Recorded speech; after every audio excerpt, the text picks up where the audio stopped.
나왔습니다. 아, 배고파. 식빵에 잼 발라 먹어야겠다. 아빠! 잼이 없어. 응? 이게 뭐지? 교육학? 도대체 교육학은 왜 재미가 없는 걸까요? 요즘 같은 좋은 날씨에 나가서 못 노는 것도 서러운데 교육학 공부하려고 하면 벌써 한숨부터 나오잖아요. 봐야 할 건 많은데 머릿속에 들어오지도 않고 노잼이고. 왜 그럴까요?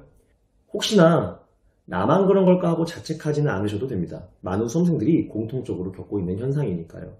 교육학은 현재 시험 트렌드로 봤을 때 재미가 있을 수 있는 구조가 아닙니다. 그래서 오늘은 교육학이 재미없을 수밖에 없는 그 이유와 그럼에도 불구하고 이 노재민 교육학을 꿀잼으로 만들 수 있는 방법을 소개해 드리도록 하겠습니다. 먼저 교육학이 재미없는 이유 첫 번째, 최근 논술 문제 스타일 때문인데요. 2020년도부터 22년도까지 교육학 문제를 보면 공통적인 특징이 하나 있습니다. 뭘까요? 바로 오픈형 문제가 출제되고 있다는 것입니다. 이런 오픈형 문제가 계속 출제되고 있는데요. 오픈형 문제를 출제하는 출제자들의 의도는 이해가 갑니다. 교육학을 이론적으로만 바라볼 게 아니라 실제 교육 현장과 접목해서 넓게 보자는 거죠. 그런데 공부를 하는 입장에서는 당황스럽죠. 열심히 교육학 이론 공부했는데 문제는 엉뚱 깽뚱한 곳에서 나오니까 공부할 맛이 나겠습니까? 저라도 공부할 맛이 안 날 것 같아요. 그리고 또 이런 오픈형 문제는 교육학 이론을 공부하나 공부하지 않으나 결과로만 본다면 비슷한 점수를 받는 것처럼 보이니까 더더욱 공부할 마음이 사라지죠. 둘째, 가성비가 떨어지기 때문입니다. 사실 교육학은 어지간하면 대부분 과락은 넘길 수 있습니다. 교육학을 열심히 공부하지 않았어도 요리조리 머리를 굴렸으면 대부분 과락 점수 8점은 넘깁니다. 운 좋으면 공부 안 하고도 12, 13, 14점 받은 사람들도 간간히 보이죠. 그런데 그런 교육학을 매일 2~3시간씩 공부해야 한다? 가성비가 떨어지는 상황에서 교육학을 진득하게 공부하기가 쉽지는 않을 겁니다. 셋째, 실용성이 떨어지기 때문입니다. 솔직히 말하면 저는 개인적으로는 교육학을 좋아합니다. 하지만 제가 지금까지 멘토링했던 선생님들을 보면 10명 중 9명 정도는 교육학을 별로 좋아하지 않더라고요. 왜 싫냐고 물어보면 그냥 재미가 없대요. 그래서 왜 재미없냐고 다시 물어보면 어디 써먹지도 못할 걸 공부하려고 하니까 재미가 없다고 합니다.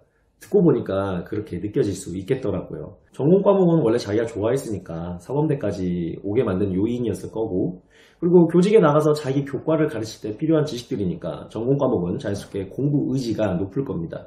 그런데 교육학은 좀 애매하죠. 실용성도 떨어지는 것 같고 추상적이기도 하고 재미도 없고 총체적 난국입니다.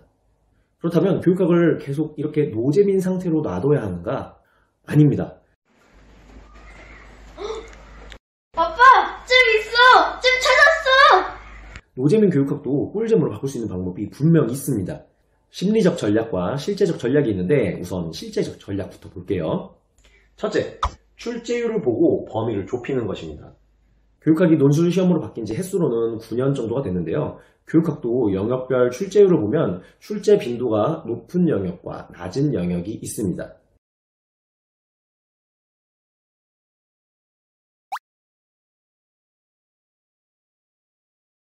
출제 빈도가 높은 영역은 교육과정, 방법 및 공학, 행정, 평가 영역이고요. 출제 빈도가 낮은 영역은 심리, 사회, 철학, 상담입니다.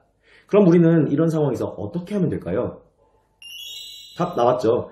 교육과정, 방법 및 공학, 행정, 평가 영역은 꼼꼼하게 공부하고 암기하면 됩니다. 반대로 심리, 사회, 철학, 상담 영역은 조금은 힘을 빼고 필요 없는 부분은 과감히 도려내면서 공부를 한다면 시간도 아끼고 그 아낀 시간만큼 1순위 과목들을 더 집중해서 볼 수 있겠죠. 정말 시간이 없으면 철학이나 상담은 버리는 것도 하나의 전략이 될 수 있습니다. 그리고 한 가지 더. 시험에 자주 출제되는 영역이라 할지라도 그 안에서 다루는 이론이 객관식 시험 때는 괜찮았지만 최근 논술 트렌드 관점에서 보면 다소 거리가 있는 것들도 있는데요. 가령 교육평가 영역에서는 문항 제작 절차나 문항 분석 이론이 해당될 수 있겠고요. 교육과정에서는 우리나라 국가교육과정의 시기별 특징이나 렌줄리의 영재교육을 위한 교육과정 등이 여기에 속할 수 있겠습니다. 이런 이론들까지 털어낸다면 교육학 분량을 상당히 많이 줄일 수 있겠죠.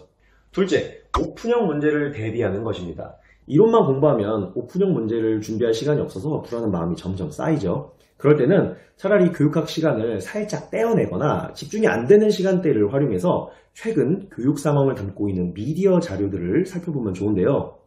제가 괜찮게 생각하는 미디어는 행복한 교육, EBS 미래교육 플러스, 교육부 카드 뉴스 정도가 있습니다. 여건이 된다면 2차 심층 면접 책도 중고로 구해서 가볍게 보면 더 좋고요. 이런 자료들을 보면 최신 교육 트렌드나 학교 현장에서 벌어지고 있는 실제 모습들을 확인할 수 있습니다.